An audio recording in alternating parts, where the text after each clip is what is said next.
Այս պահը Կապանի թիվ 12 հիմնական դպրոցում երեխաների կողմից ամենասիրվածն են թերևս, նրանց է սպասում տարատեսակ համեղ ճաշերը։ Տարական դպրոցին մենք դպրոցական ծրագրով անպայման հայտնակ սնունդ տալիս ենք, նախապես կազմել ենք ճաշացանկը, ղեկավարության հետ այն հարմարեցել ենք, նրանք մեզ փաստաթղթեր են տվել, ձեռնարկներ, բացատրական աշխատանք են կատարել, մինչ այդ մենք տեղավորվել ենք այդ ճաշացանկի մեջ, որոնք նրանք են առաջարկել։ 2013 թվականին Հայաստանի Հանրապետության կառավարությունը հաստատել է կայուն դպրոցական ծրագրի ռազմավարությունը։ Ռազմավարության իրականացմանն է միտված նաև տաք սնունդ տարրական դասարաններին ծրագիրը։ Ծրագիրն ինչ խոսք, միանշանակ ողջունելի է ու շատ գովելի, այլ բան է, որ ծրագրի իրագործմանը պատրաստ չէր քաղաքի գրեթե ոչ մի դպրոց։ Նախաձեռնության մեկնարկից 2 տարի անցել փաստում ենք, որ Կապանում այն իրագործվել է միայն թվով 3 դպրոցում։ Ծնողները սկզբում ողջունեցին, ուրախալի էր, ցանկություն հայտնեցին, նախ սկզբում որոշեցին տաք կաթ տալ, տաք կաթ թխվածքաբլիթի հետ, բայց հետո շատ ծնողներ բողոքեցին, որ իմ երեխան տաք կաթ չի սիրում, չեմ կարող,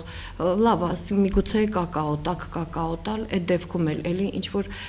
խնդիրների ծնողների դժգոհությունը կար։ Մեր դպրոցի ճաշարանը գտնվում է անմխիթար վիճակում, այսինքն խիստ վերանորոգման կարիք ունենք, դրա համար համաձայնվել ենք, աշակերտներին տալիս ենք 4 սնունդ, վաֆլի պեչենի և հյութ։ Մի դպրոցում ճաշարան չկա, մյուսում ճաշարանը կա, համապատասխան սպաս կամ կահույք չկա, իսկ երրորդում էլ խնդիր է անգամ 4 սնունդը մկներից հեռու պահելը, ուր մնաց տաք սնունդ տալը։ Այս տարի չգիտեմ ինչ պատճառներով մկները շատ են, այ համաճարակի հարցն է, դրա համար հիմնականում խուսափում ենք, հիմա ասենք հյութն ու այդ պեչենունի վաֆլին այնպիսի տեղ ենք պահում, որ և ապահոված է, ասենք ունենք, գնել ենք մկների համար տեղ, որպեսզի ասենք ապահով լինի երեխեքի սնունդը։ Օրինակ ճաշարանը ճիշտ է վերանորոգված ճաշարան ունեմ, բայց նախ 315 տեղանոց 3 հերթափոխով էլ ես չեմ կարող տաք սնունդ տալ։ Իսկ այսպես 4 սնունդը հերթականությամբ երեխաները օգտվում են եւ դուրս են գալիս, բայց տաք սնունդի համար արդեն պետք է երեխան նստի մոտ 10-15 րոպե, որի հնարավորությունը չունեմ։ Չունենք սեղանաթոռ, ճաշարանի սեղանաթոռ գույք չունենք, պահարան, սեղանաթոռ, չունենք բացարձակապես սպասք, ոչ մի տեսակի սպասք չունենք։ Յուրաքանչյուր աշակերտի համար օրական 140 դրամ հատկացումով պետական այս ծրագրի իրականացման համար պետությունն իր անելիքը ավարտած է համարում։ Մնացածը կազմակերպվում է աշակերտների ծնողների միջոցներով ու նրանց մասնակցությամբ։ Օգտվել ենք ծնողների աջակցությունից, վերջերս մենք ունեցանք մեծ քանակությամբ կաղամբ եւ գազար, բազուկ, մի մասը թթու դրեցին մեր ծնողները, մնացած մասը աղցանի ձևով տանում են։ Ինչպես պարզվում է, այս ծրագիրը իրականություն չի դառնա առանց աշակերտների ծնողների ակտիվ մասնակցության։ Աշխատավարձը շատ չնչին է, բայց քանի որ իմ երեխան էլ այստեղ սովորում երկրորդ դասարանում, որպես ծնող օգնում եմ, աշխատում ենք, որ մեր երեխաները ստանան տաք սնունդ։ Ծրագրի շրջանակում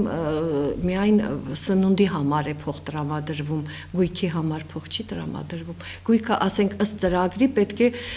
համայնքի ներդրում լինի, ծնողական համայնքից ներդրում լինի, բայց մեր ծնողական համայնքը չէր կարող այդ ներդրումը անել։ Կապանի թիվ 10 միջնակարգ դպրոցը քաղաքի այն եզակի դպրոցներից է, որի աշակերտները ևս ունեն բախտ տաք ճաշ համտեսելու։